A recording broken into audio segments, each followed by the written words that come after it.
everyone, it's your girl Jenny back with another reading vlog, and this one is going to be a fun one because we are going to be tackling Project Hail Mary.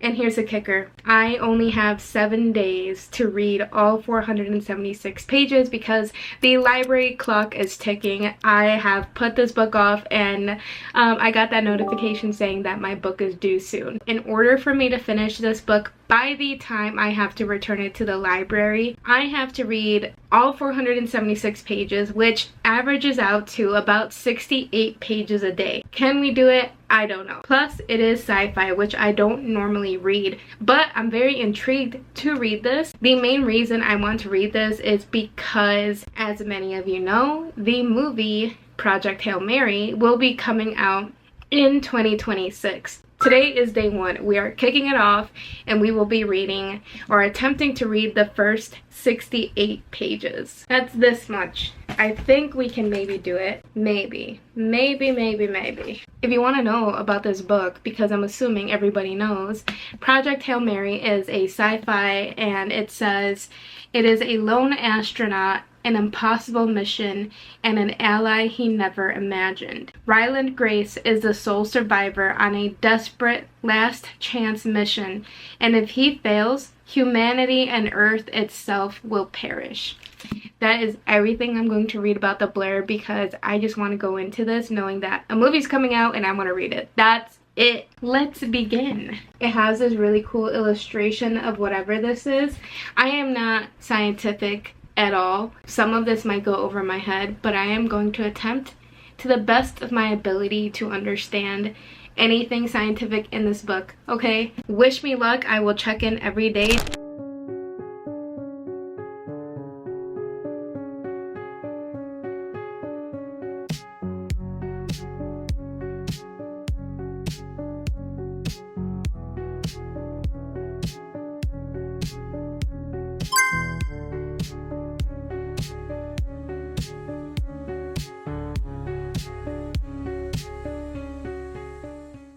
I'm pretty sure the camera might pick up the storm that we're currently dealing with. Anyway, I'm going to give you a quick update on Project Hail Mary. It's most likely going to be a spoiler-filled video, so if that's not what you're looking for, then maybe skip on this because I'm definitely going to want to talk about this. I'm on page 40, and the goal today is to read 68 pages, and I'm almost there. The beginning of the book essentially opens up, and we are following our main character.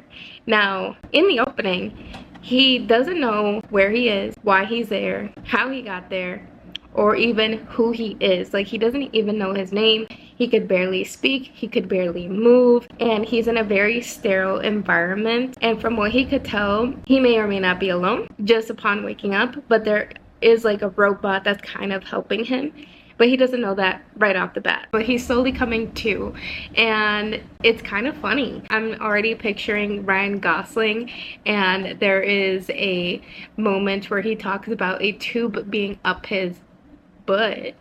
And I can just picture Ryan Gosling's delivery of that, which would be kind of funny. So I'm very interested to see how they're going to do this scene or this chapter in the movie. So far I'm really into it. I am now on chapter 3, I believe. We follow him as he comes to the realization that he is not on Earth. And it's so cool following him while he does these experiments because as he's moving around, things are falling and everything seems a little off. And he doesn't really understand why until he starts doing these like scientific experiments to figure out that the gravity in this place is so much heavier or faster. I don't even know. I'm not a scientist, okay? So please take whatever I say with a grain of salt. But the gravity here is, I guess, heavier. So things are lighter. I don't know. Things are falling a lot faster here. And he did a couple of experiments to come to that conclusion that he is not on Earth. So then we go into chapter 2, and he is starting to come to a little bit more because he's being fed by these robots, and he realizes that he's not alone in this environment. In fact, there are 2 other bodies in this place with him, but they are dead. He's just kind of like, I wonder if I know who they are. And so within the first 40 pages, he ends up realizing, you know, what his occupation was before this, that he knows the other two people in this environment, and because they were all part of a crew, and he finally found out his name. And as his memories are coming back, he also realized like why he is here, like in space, and that is because the sun's energy is being absorbed over here by these maybe alien life forms. Some of the science things, physics and like mathematical things that are happening in this book kind of go over my head, but it's still so interesting to me. But also, you don't necessarily need to understand it, you just kind of take it in, essentially seeing like how smart this guy is. All of that information is just to show that this guy is wicked smart, and I'm excited to get into the rest of the book.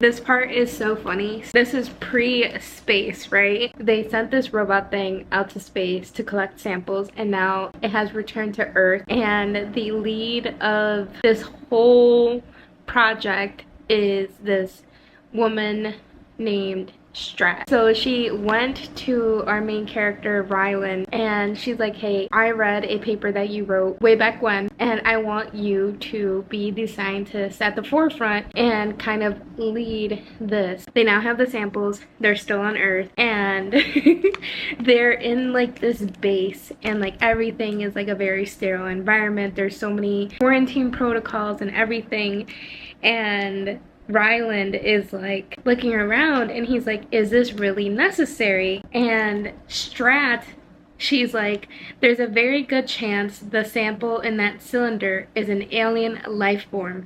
We're not taking any chances. And Ryland is like, wait, you're not taking any chances, but I am. Strat's like, it's not like that. How is it not like that? She paused. Okay, it's exactly like that. It's so funny. Such a political thing to say, like, no, you know exactly what you're doing. And the best thing to be is honest in situations like this. Like, yeah, you're a guinea pig, you might die.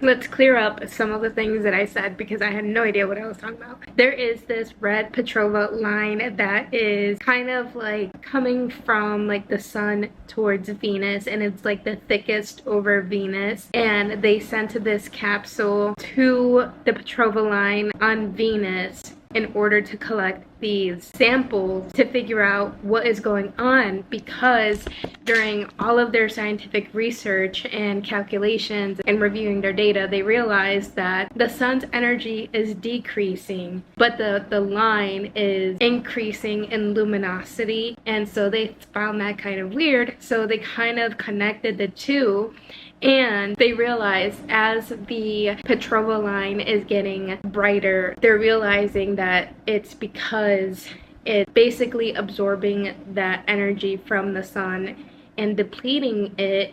And the whole premise behind this project is that essentially the sun is dying, which means Earth is dying. So now it is upon all of these scientists to figure out what the heck is going on. And so when they sent this capsule sent back images and videos of what these samples looked like, and they were moving, and so people were like, oh my god, is this confirmation of alien life form? But that was 3 months ago. All they had to work off of for 3 months were like these images and videos that the capsule captured. And so now the capsule is back on Earth. That took 3 months, and that is where our main character Ryland comes into play, because Strat brought her onto this team because a couple years ago he wrote a paper on how not all life form need water, and people kind of laughed at it because they're like, no, all life form needs water. But he was angry, and so he wrote this paper, and he's like, no, not all life form relies on like hydrogen and oxygen. Like there's other, it's just like a chemical reaction or something. Because of that paper, something happened and it made him leave academia. Now we don't know what that something is exactly, but I have a feeling we're gonna find out maybe sometime in the future. But because of that paper, Strat realized that he's like one of the only people that believe in this, so she wanted to bring him onto the team because whatever the sample has, it might not be a life form that has like a water base, I don't even know, but because these particles essentially can live on the sun or be near the sun or take the energy of the sun, we know that it's really hot, and water-based life forms would not survive in those circumstances. So that's why she brought Ryland on. So hopefully that kind of clears it up, because yeah, that's where we're at. So we're trying to figure out, are these life forms and can this be stopped, because they have less than 20 years before the sun is, you know. Astrophage. The thing that threatens all life on Earth. The star I'm looking at, it's not the sun. I'm in a different solar system. Chapter 4. So you know how I called him a guinea pig? Well, we just got to page 58 and he even is like, so I'm a guinea pig? And he's just kind of upset about it. And she's like, okay, it's exactly like that. Don't be dramatic. I'm just playing it safe. Imagine what would happen if I sent astrophage to the most brilliant minds on the planet and it killed them all. In an instant, we'd lose the very people we need the most right now. I can't risk it. Interesting. Ryland ended up finding a nano syringe and he just wanted some stabby time. And he stabbed one of these particles, or astrophage, and it essentially became translucent and then it died. And he's like, yes, I killed one. Strat's like, good for you. First human to kill an alien, just like Arnold Schwarzenegger in Predator. These two are so dry but so funny at the same time. Once I'm done with the book, the first thing I'm doing is watching the trailer, because I have been avoiding watching it. So they were able to just run some tests, and the ratio of hydrogen to oxygen is 2:1, meaning the astrophage is mostly water. And now they are so confused, because how can something that exists on the surface of the sun have water?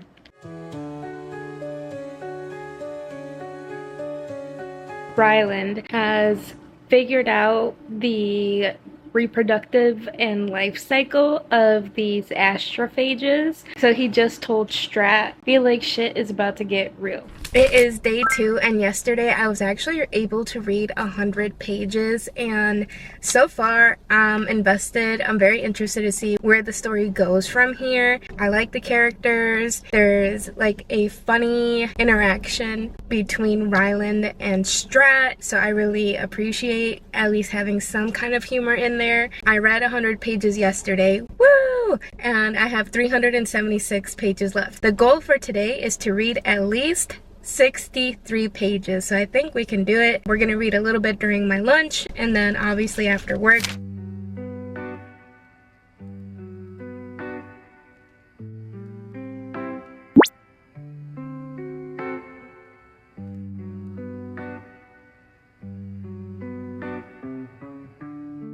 I'm on page 106, and we just learned that most likely 13 years have passed on Earth since he has gone on this expedition, and that's just so crazy to think about. To meet today's goal, I have to read 57 more pages.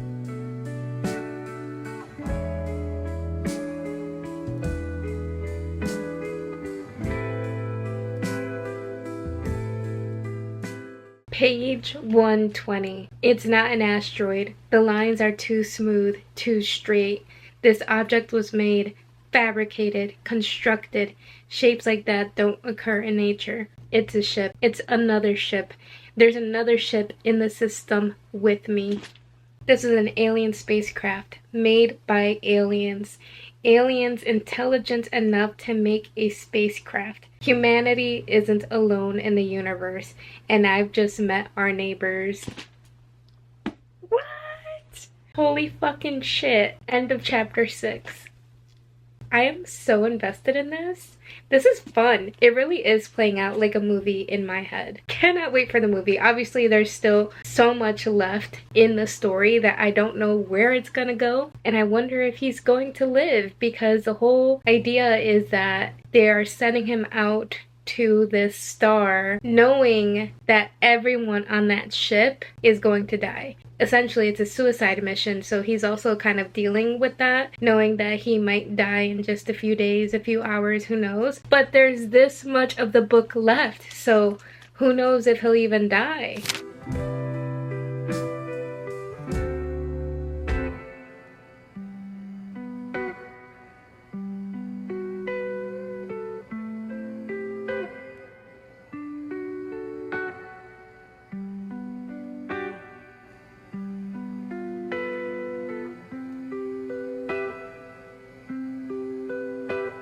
It is still day 2 and I have 23 pages left to read for the day to stay on track. So let's go ahead and get to reading.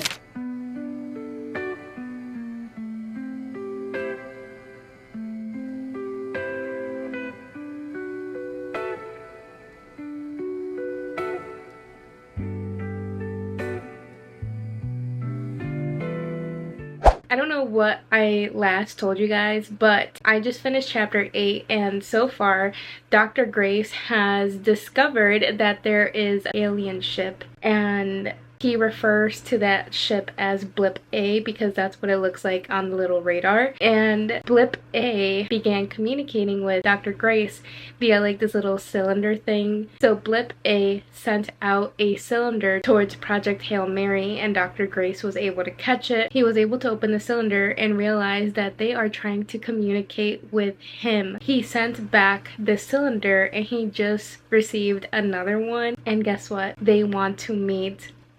What the fuck? I am genuinely so excited to see what happens next. The idea of aliens, I really don't know anything about this book. I went in as blind as possible. I'm trying to imagine what this alien life form would look like, or if they're even similar to humans, and I just feel excited. Like, I'm so excited for this next chapter, if they even meet in this next chapter. But you know what's really funny is that I love to read horror, so in my head I'm like, this is gonna go bad, this is gonna go sideways. But I don't think that's the case here, because I think this is just a pure sci-fi story. Also, I do have to say that they do a really good job of leaving cliffhangers at the end of every chapter. Like, this is going to be so hard to put down by the end of the night. Okay, I can't not update you guys on this.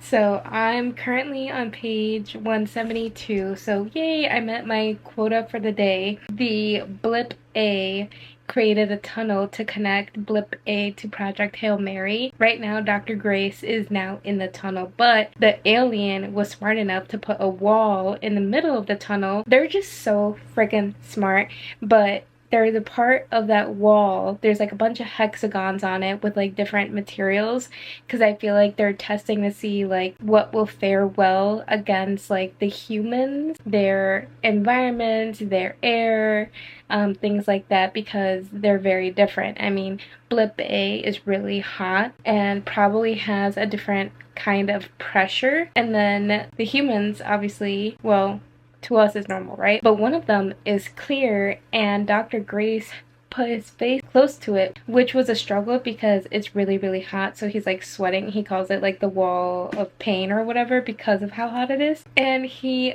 just got a glimpse, his first glimpse of the alien. And I guess it has like these 3 finger claw things. And in order to communicate, it made like these little figurines, one of him, but it's like oversized head, thick arms and legs, and he was like, oh, it's because they've only seen me in the suit, so that's supposed to be like a mini him, and then a mini figurine of Project Hail Mary. It's so funny that they made this, because they took the little figurine of Dr. Grace and put it into the airlock of the figurine of the Project Hail Mary, and he's like, oh, so this is how they're gonna communicate with me. He saw that and he gave them a thumbs up. And as he was turning away, he's like, I give a thumbs up. The alien releases mini-me and the Hail Mary model to float away. Then it contorts a hand into something resembling a thumbs up. It's just so cute how like this alien is studying Dr. Grace, like the wave, the thumbs up, and just like other things. This alien is so freaking clever, and I'm just so giddy with excitement because I am just so happy. I don't think I have been this excited about things happening in a book in a while, and it's so hard to put down. I hope this keeps up throughout the rest of the story because so far I'm having a great time. Hi, it's me again, and so Dr. Grace has temporarily named this alien Rocky until further notice, but now Rocky had a robot, which Dr. Grace calls Robo-Rocky, do some stuff in the tunnel while Dr. Grace was in Hail Mary. And so now the wall that was in the tunnel is completely clear, and on the other side of that wall is Rocky. He's a spider, a big-ass spider. I did not expect Rocky to look like a spider. Imagine if you had a phobia of spiders and that is what you see. Oh my Lanta, this is so cute. He waves to me with a free arm.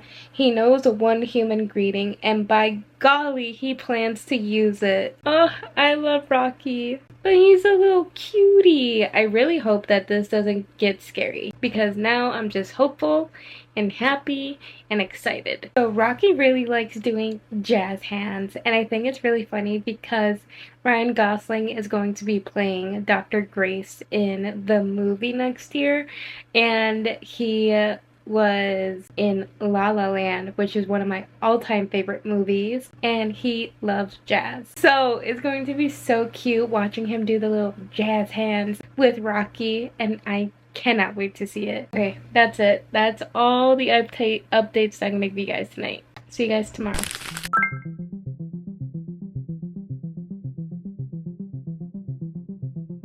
Welcome to day 3, and I feel like so far we are doing a pretty good job at our reading goals. Last night I got to page 187, which is ahead of where I initially thought I would be, and today the goal is to read 58 pages. I've already read 3 so far during my lunch, so I need another 55, and I feel like that is pretty doable. I am a little sleepy though, so I am actively fighting the urge to nap.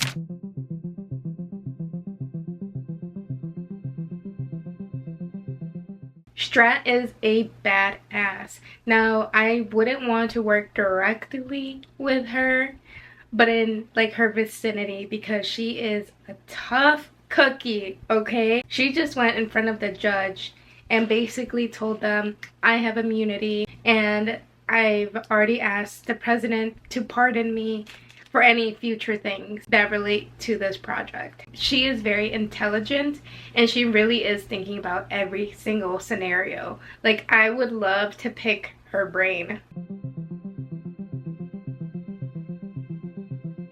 Woo! I just got to page 200, so I feel like we're making pretty good progress. They're having a little bit of miscommunication and it's kind of funny. So they just establish what yes is, and then Rocky showed Dr. Grace like, no. Rocky says yes, and he's like, no. Rocky, no. So yes, no, yes, yes, no, no, yes, yes, no. And it's just so funny to see that frustration. I love these moments.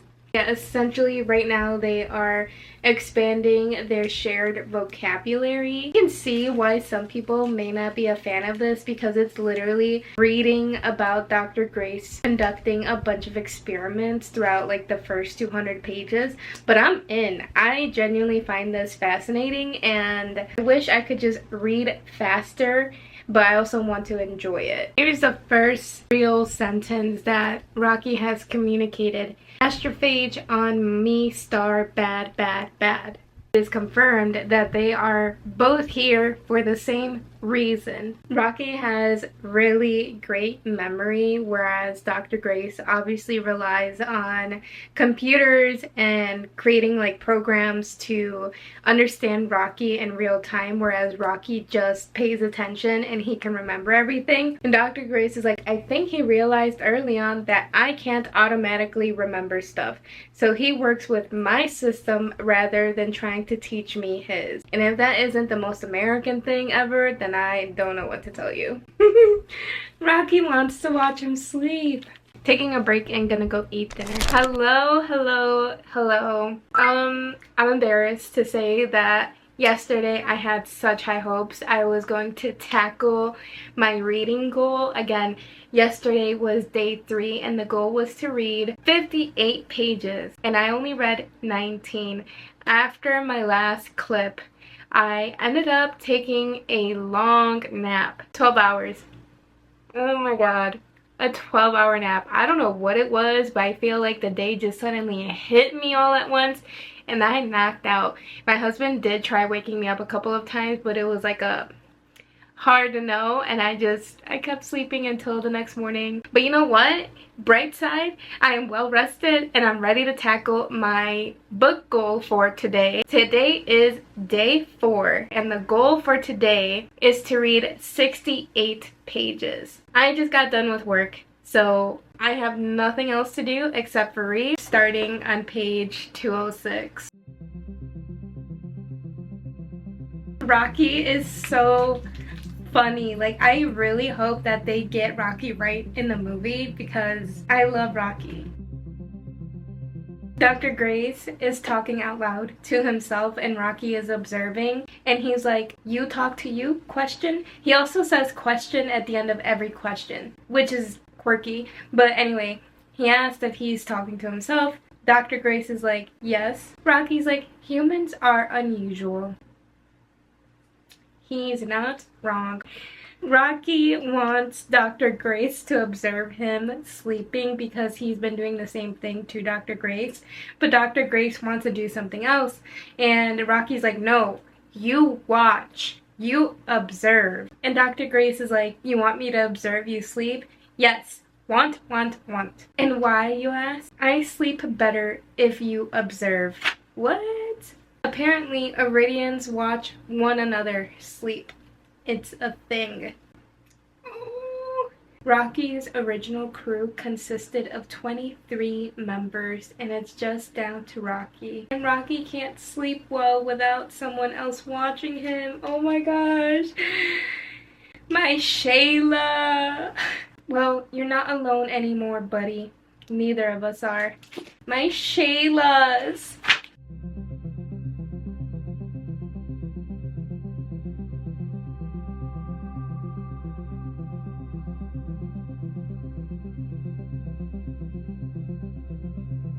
19 years, that's my estimate for when half the people currently alive will be dead.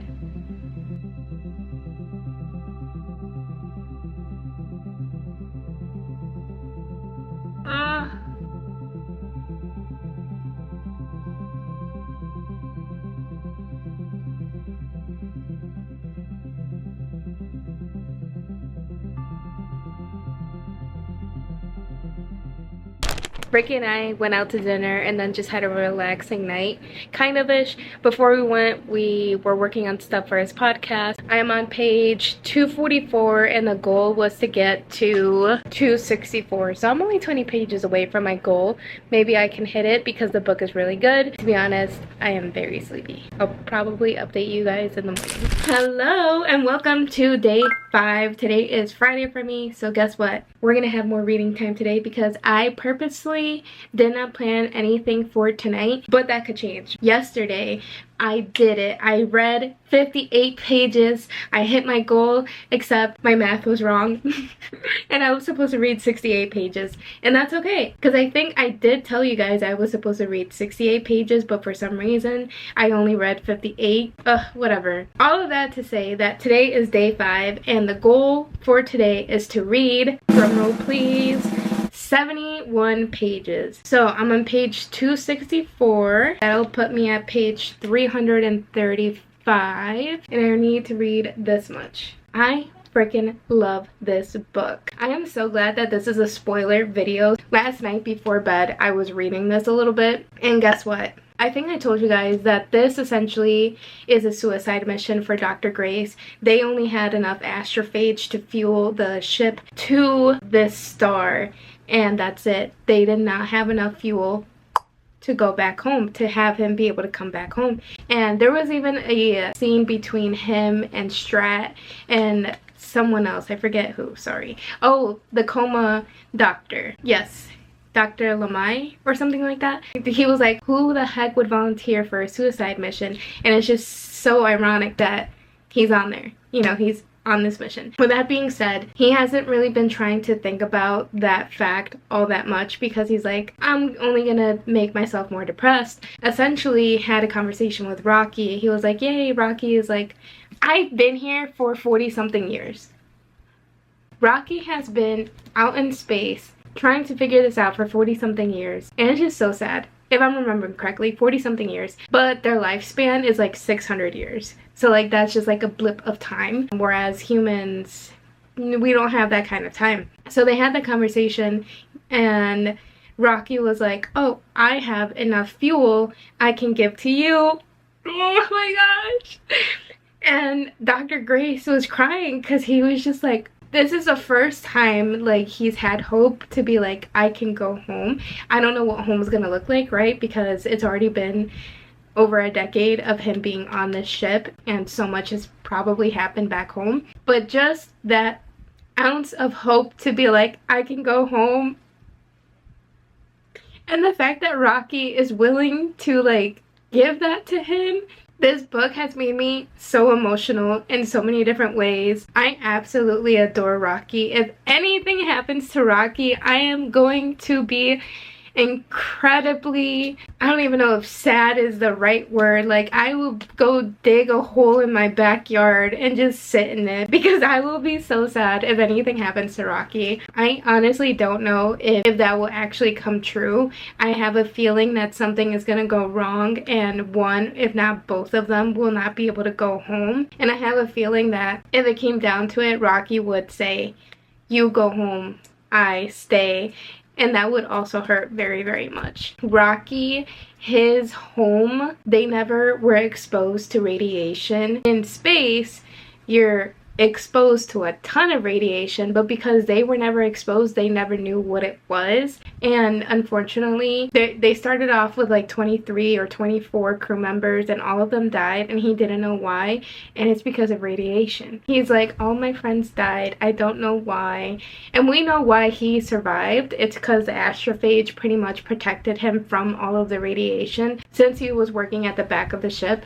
But it's just so sad because he is sad. Also, his species, when they go to sleep, they're like completely out. Whereas like us, like our brains are still kind of like processing things, and we're also semi-aware of like our surroundings. Like if something were to go off, it'd probably wake us up. Well, with his species or Rocky's species, they don't have that. So when they go to sleep, they usually have someone else watching them just to make sure that nothing happens. So imagine Rocky not getting a good sleep because he has no one to watch him.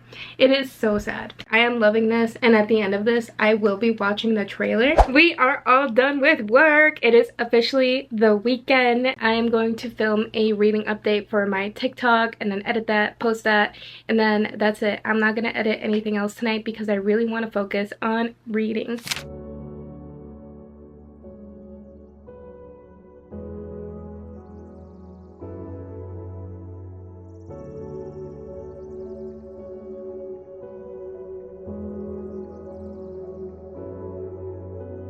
Rocky says that the name for the planet, but he said the name was boring and that Dr. Grace should rename it, but Dr. Grace was like, no, you've been here for like decades, how about you name it? And so Rocky said the name, and it is the name of my mate. But then Dr. Grace is like, do you have a mate? He's like, unknown. Mate possibly has a new mate. I gone a long time. Oh, so sad. Yes, sad but necessary. Must save Arid. Dr. Grace just got to witness how Rocky eats, and it's gross. And I'm curious if they're going to show that in the movie and how they're going to do it.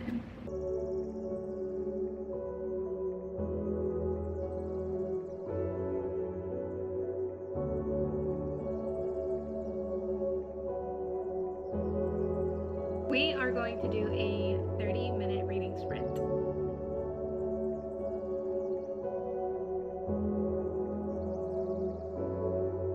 So there's two doctors. They're on different crews. Like, one is the backup crew just in case the first crew can't go on the mission. Mind you, this is pre-space. And they're now in a sexual relationship. Not Dr. Grace, but like these other two doctors. And they're so open about their relationship. They're like, we have about 15 minutes of personal time after this and before our next. Want to meet up in the bathroom down the hall and have sex.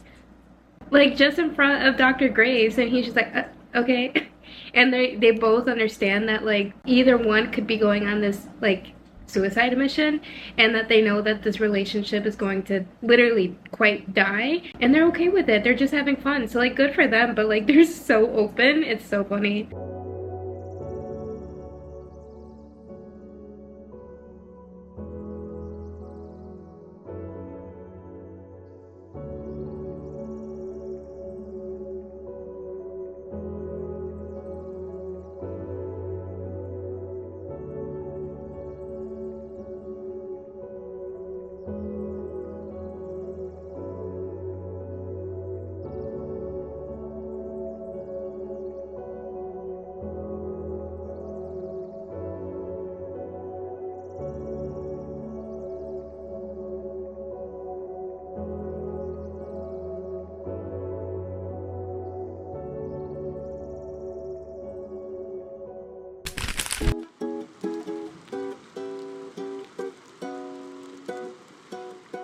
Look at my wonderful coffee. Ricky is low-key such a good barista. I am so thankful to have him because he makes me the best coffees.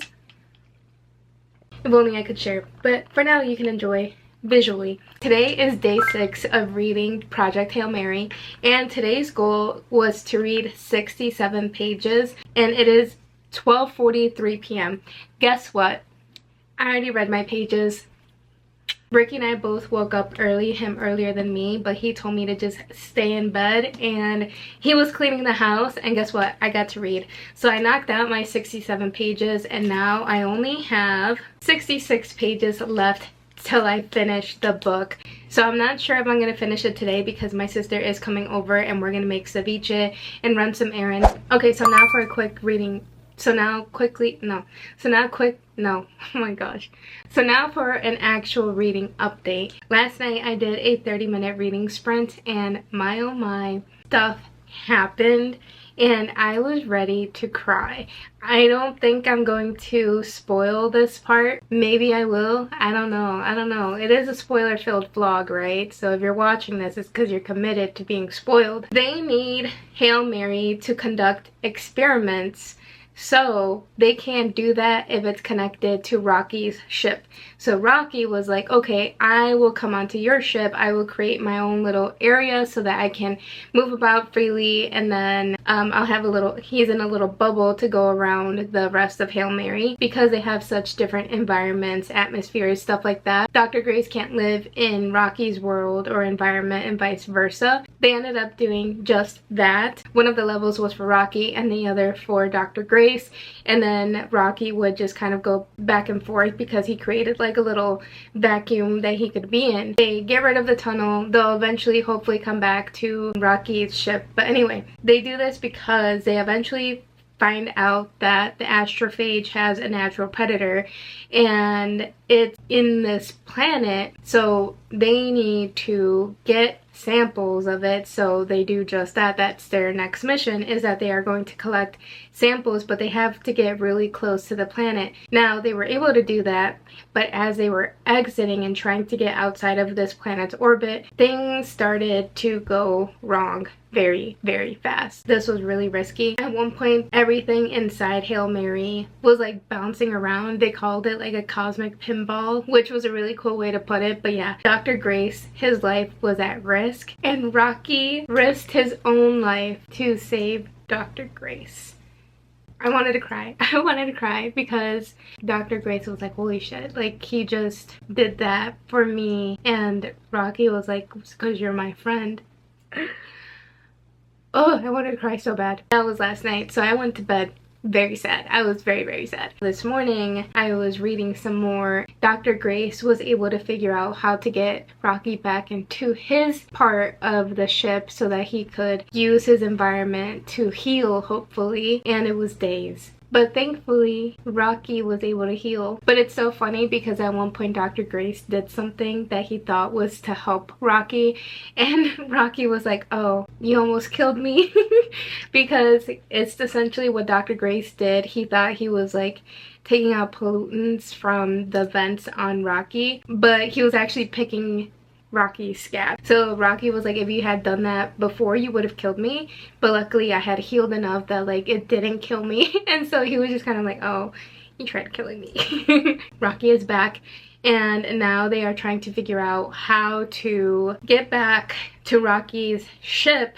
Because of this whole accident, the predator, which is also very small, the Talmiba, they call it Talmiba. So the Talmiba was released into the air, and so naturally it went to go look for the astrophage, and it depleted their entire astrophage fuel on Hail Mary. So they had to figure out which is most important. How are we going to get out of this planet's orbit? How are we going to get back to the ship? And how are we going to contain it so that the Talmiba does not deplete Rocky's fuel, because then they would both be stuck. So they were trying to figure that out, and then we had a flashback to pre-space, and we found out that Dr. Grace was not a willing participant in this mission. He was essentially forced to go on the Hail Mary. Strat took extreme measures to get Dr. Grace on board, and it was mainly because Dr. Grace is like the leading scientist in astrophage. He's been there since day one. During this entire time, he was teaching two other scientists, because these scientists were supposed to go out on Hail Mary, but one was like the backup of the other. So he needed to teach both of them. Unfortunately, one of the scientists was conducting an experiment and the other scientist was with him, and there was an explosion and it was deadly. They are down 2 scientists and they have days before blast off. They have several days before blast off, and they are trying to figure out like who has the right genes to be able to go under this long coma and is qualified enough to be on board as the leading scientist. Somehow Dr. Grace did have those genes, but he did not know it until like a few days right before. This entire time he kept telling people like, I'm so proud of the people who are willing to go on this mission, but I am not, because I don't want to die. He does not want to die. He just wants to go back home after this and teach kids. And so when Strat and the team told him like, hey, you need to go on board, like we cannot risk bringing someone else on board with 3 days left. Like they are not going to learn anything or everything they need to know in order to go on Hail Mary and not be a risk. We're not going to risk that. And so he was just like, well, I don't know what to tell you. I'm not going. Strat took him, well, they were talking privately, and Strat at this point was like, you're a fucking coward. You are a coward. And then she listed the things that showed how he was a coward. She threatened him. She threatened him, and she's like, I don't care. This is for the good of the world, for the human species. Like, you have no say about this. And if needed, I will drug you up and put you on that ship. And that's exactly what happened. He finally regained those memories, and he was like, oh, I didn't volunteer, I was forced. So he's kind of like grappling with that, but he's like, I'm already here, I'm already committed, what else is there to do? And so now they're just trying to focus on surviving this accident thing that's going on, but also trying to figure out how they can manage astrophage back at home. They're experimenting, you know, with the Talmiba, but their experiments are failing, and they're really just trying to figure out how they're going to be able to go back home. And if they are able to go back home, will they have the answers in order to save their worlds? So that is kind of where I'm off now. Yeah, all I have to say is, again, I really love Rocky. He's my favorite character, and I don't want to feel this way again. When I thought Rocky died, I was so distraught. I was like, I am done with this book, but I had a feeling he'd be back. That was a long reading update.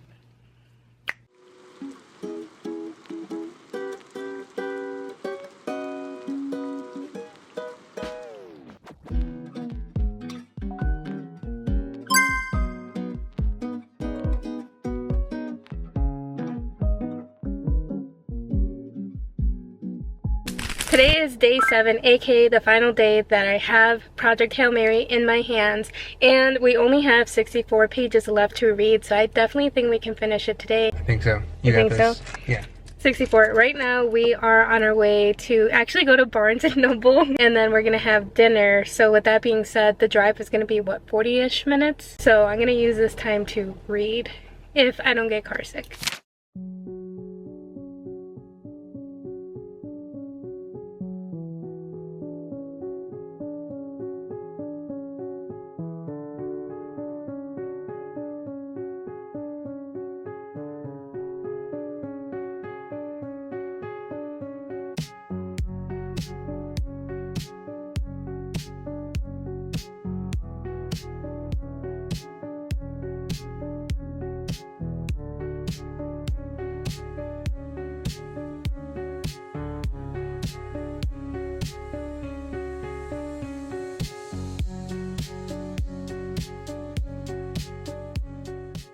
The last few chapters have been intense. Dr. Grace and Rocky found a solution. They were able to create a version of the Talmiba, survive in each of their environments in order for them to essentially release them in their environments and eat all of the astrophage. Rocky was able to create extra fuel bays for Hail Mary and was able to give Dr. Grace enough astrophage to go home. That was the plan. They said goodbye, and while they were breeding these new variants of the Talmiba, they accidentally created them to not only survive in these environments, but to be able to escape their containment. It was bad. Dr. Grace luckily had the materials in order to contain this Talmiba, and Rocky did not. His entire ship is made of that material that was supposed to contain them, and it did not do that. Dr. Grace made the sacrifice, sent the samples of the Talmiba on the beetles. I don't know if I ever told you about the beetles, but essentially they're little beetles that contain the data and all of his findings, and he also attached some of the Talmiba onto these, and they would be directly routed back to Earth. So he sent the beetles and then rerouted himself to go save Rocky. And this was a big sacrifice because he knows that it was either go be selfish and go back to Earth, or he could go help Rocky because Rocky does not have any of the materials to be able to fix things. Rocky is an incredible engineer. I love Rocky, but it comes down to the fact that he just does not have the materials. So Dr. Grace rerouted himself, and he is now with Rocky, and we have 6 pages left. We are in the final stretch of the book, and I don't know what's gonna happen, but I have to say that Rocky is very, very, very grateful for Dr. Grace for making this sacrifice. Rocky was like, no, if that's the case, you go home and maybe they'll send another ship for me. But that's the thing, he doesn't have things like the beetles to send this information back home. He is the information. So unfortunately, they might not even be able to do that, and he might just be stranded there forever. So they came to an agreement, and Rocky was like, well, you are a hero, you are a friend, thank you so much for saving me and saving my species, my home, and we will do everything to make sure you get back home. because they're able to create all the astrophage he needs to get back home. But the thing is, he doesn't have enough food. So Dr. Grace has come to terms with the fact that he might just die. Rocky is trying to think of what they can do in order for Dr. Grace to have something to eat. And obviously, there's nothing that Rocky eats that Dr. Grace can eat because there's so many metals and things that are toxic to humans. And he can't eat astrophage because it's too hot. But can he eat the Talmiba? So we're about to find out if Dr. Grace can survive off of it.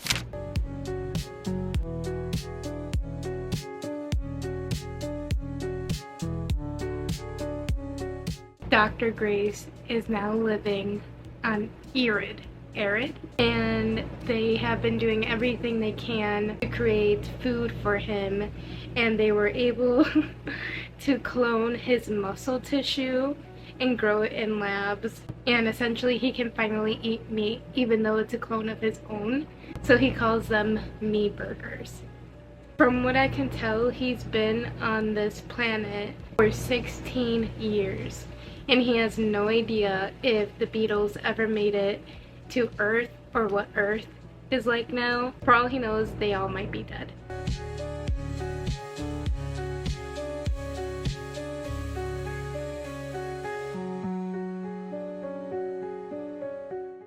The end. It's not the ending I expected, but I really liked it. I kind of like this ending a little bit more than what I expected. I can confirm I was able to finish the entirety of Project Hail Mary by the time it is due back in my library, and that is tomorrow. I will be dropping that off tomorrow morning. But I did it, and I really loved the book. Oh, that means I can officially watch the trailer. It is time.